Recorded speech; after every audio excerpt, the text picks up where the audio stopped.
on having hampered Hibs' hopes of European football.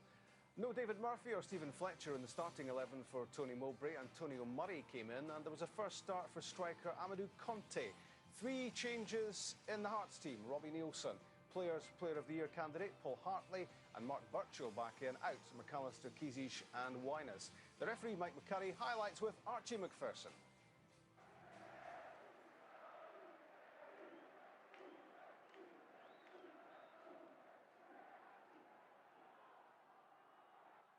Well, that's a decent job there, and that's the man who's nominated as the Players Player, Young Player of the Year, Derek Riordan, coming in with the first effort of the game. Took up position nicely, and of course he can drive them in from a great distance, but he didn't really get any particular purchase on that.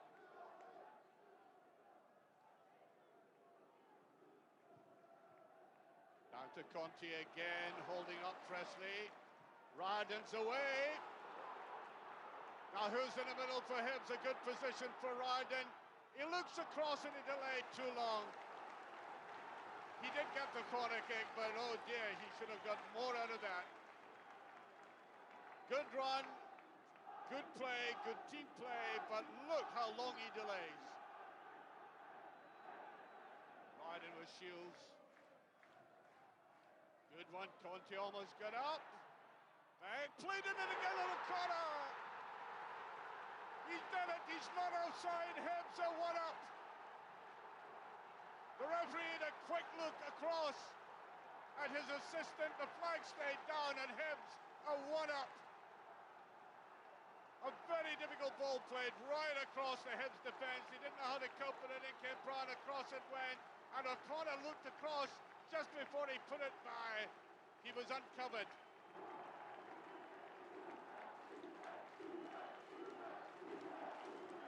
Conte strong with it.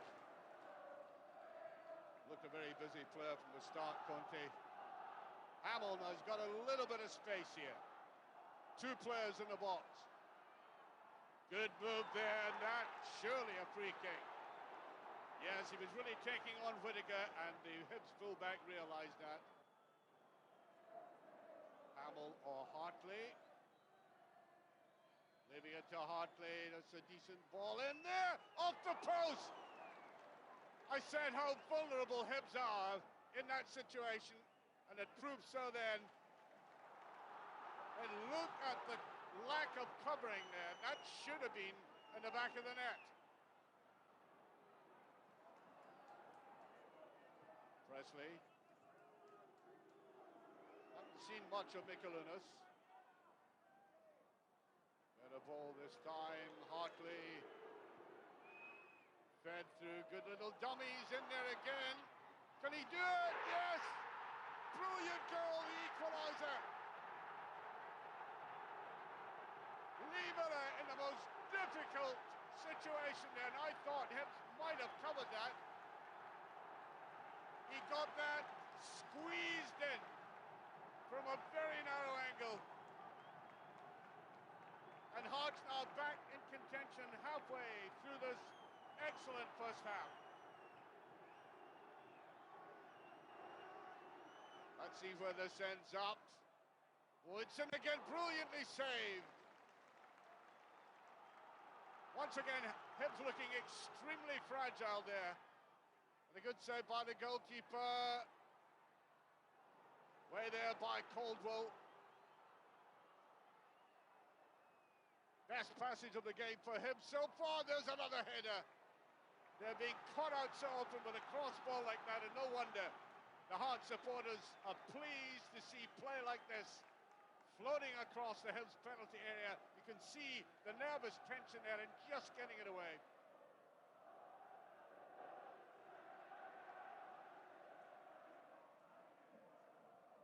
No challenge there by O'Connor, picked up by Antonio Murray. Hibs haven't been in it in the last 5 minutes or so. Here's Riordan.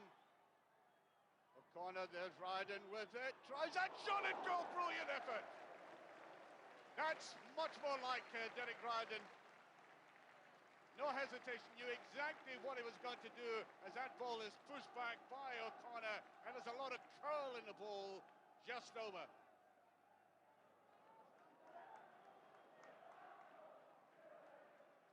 Nacho very quick on the uptick that time. The corner, getting that away. Referee waving play on. Bit of hesitation there. Total confusion in that Hibs defence. That was Caldwell at fault, I think.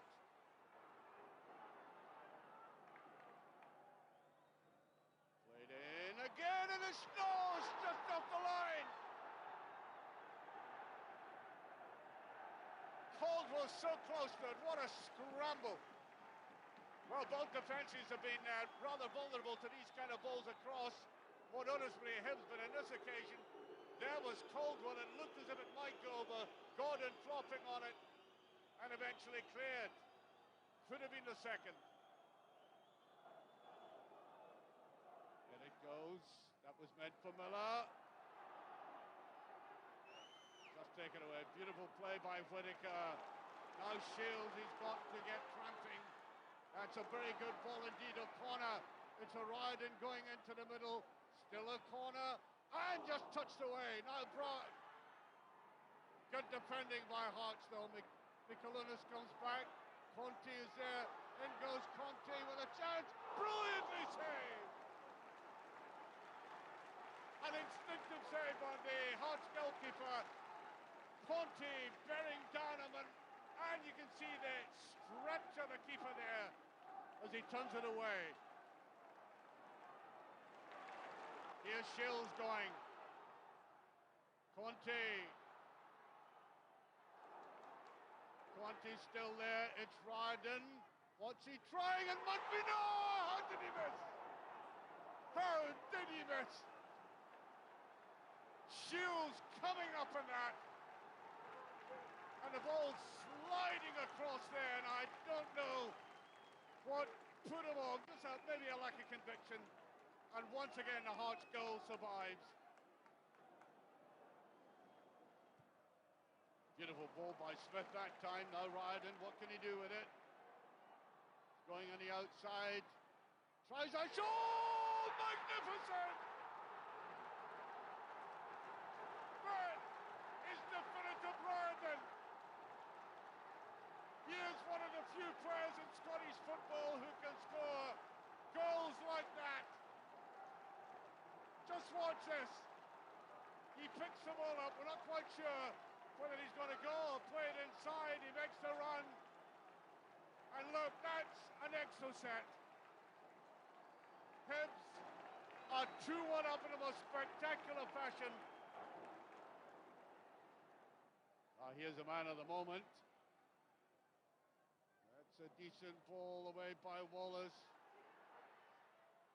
All just taken away. Good effort by Shields.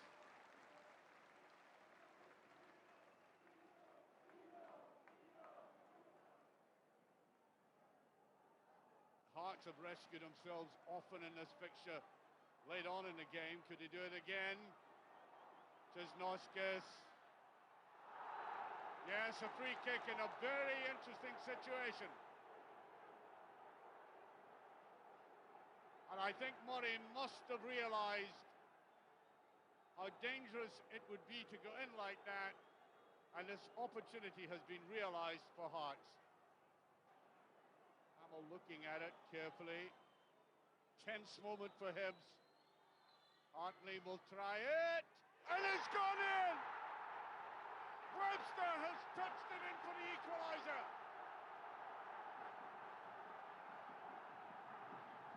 What I did say, they've saved this game so often. Late in the match, they've done it again.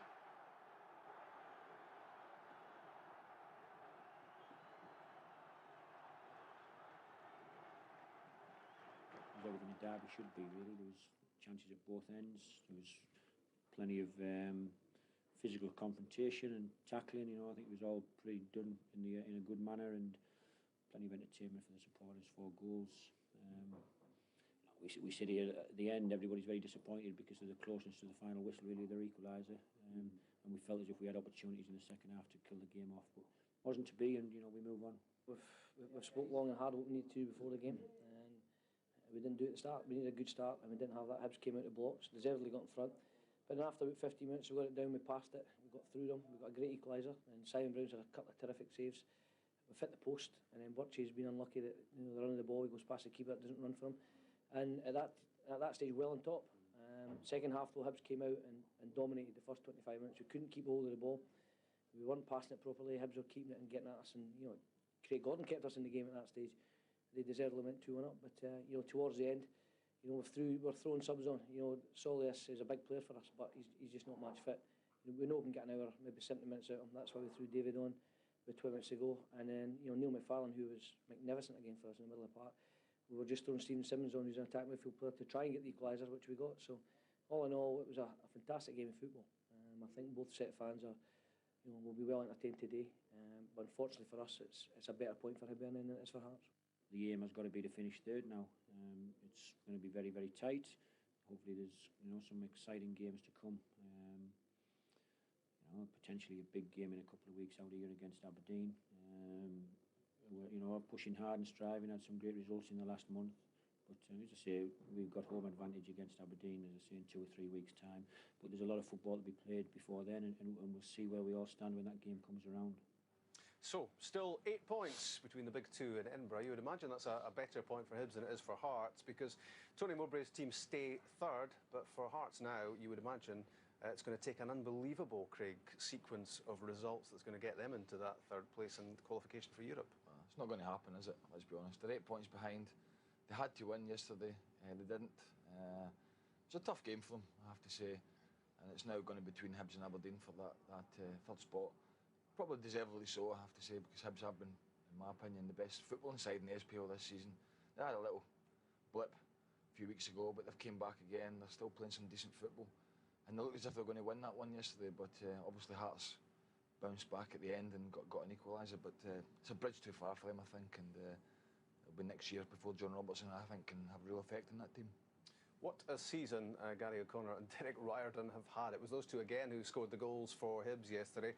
O'Connor getting Hibs in front early on, although this, Billy, had a hint of offside about it. Yeah, it certainly did. Ball come out there and it's played back in. But it's a good striker's goal. He's went in there and gambled, and he's got his rewards by getting on the end of it. But the Hearts defensive went to sleep a wee bit. He's gambled on it. But he did look offside. But I think Presley there, you see him try to step up and play him offside at the last minute. So he could have been on line, Rob.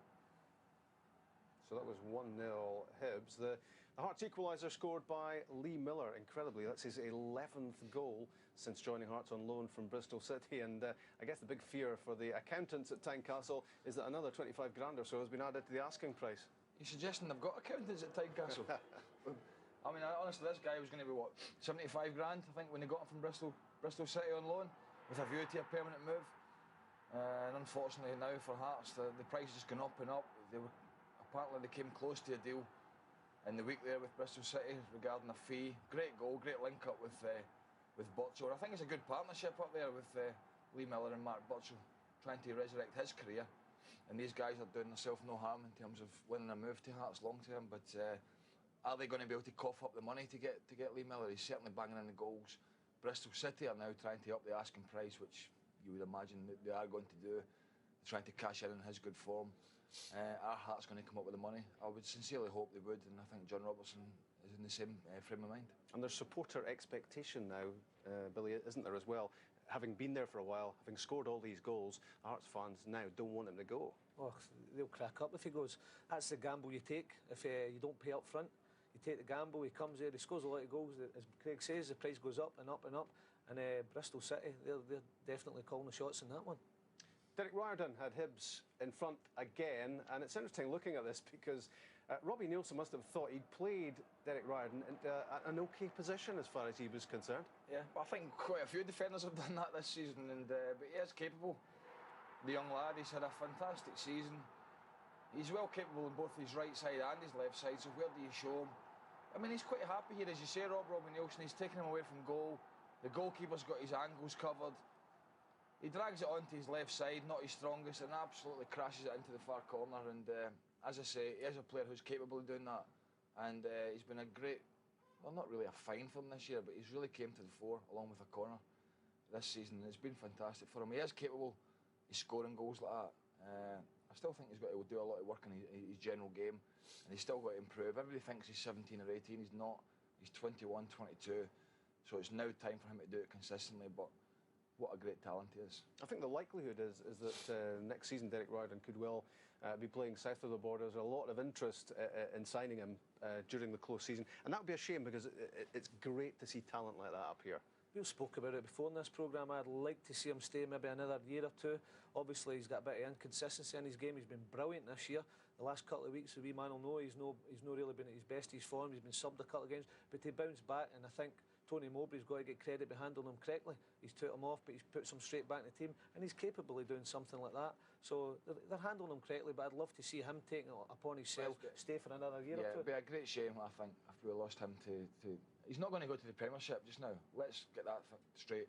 You know, he's going to go to the Championship, which is the old First Division in England, if he's going to go anywhere. And I don't think it's the right time for him to do that. I don't think it's a step up. And I think it would be detrimental to his career. So hopefully, from Hibs, Derek Riordan's point of view, and Tony Mowbray's, he's going to be playing the SPL next season. I do hope so. It was 2-1 Hibs, 2 minutes from time yesterday at Easter Road. But back came Hearts to grab a point. And defensively here, Billy, Hibs went to sleep. Yep, it was similar to the Hibs goal when the Hearts defence went to sleep. But you see it here, once the free kick's given and it's played in, I think Webster's gambled again. It's all about gambling. He's took the chance. He's not even sprinted in there, Rob. He's just jogged into that area, and the Hibs defence have let him go and not marked him. That's what happens when you don't mark, whether it's with set pieces or corner kicks or anything like that. You don't pick up. You've got to wait till the ball's out the box before you leave your man or out the pitch, or it's in your goalie's arms. Then you can leave your man. You don't leave it when the free kick. I think they're too deep there as well. I think once Hartley reverses that ball into the box, and I think the goalkeeper's thinking he's going to shoot, then they drop. He's in the 6-yard box when he scores. They're too deep. It's as simple as that. So they get dragged back onto the 6-yard box. Once you do that, the goalkeeper's got no chance. But for John Robertson's point of view, it was a great point in terms of the result. It's not going to help them getting into third spot. They're not going to do that for me now. But again, it was a decent result for them away at Easter Road yesterday. It's a massive blow, Billy, to Hearts not to be in Europe next season. Yeah, it is, especially the last couple of years. They've been involved, they've had good results. I think they beat Ball this year, which was brilliant. They'll miss it, there's no doubt about it. But they were gutted last week against us. That was a big one, especially with Hibs getting beat. I was speaking to Rob, and he felt as if that was his chance. And yesterday, that was the last throw of the dice, and Craig's right on. You just had to work in last weekend's result, didn't you? Yeah, I had to. As a blow for them, Rob, but the bottom line is not so much that they're going to get into Europe this year. Not. Is he going to put the money in? Is this consortium going to put the money? Are they going to back John Robertson, or are they not? And that is more of a concern to me.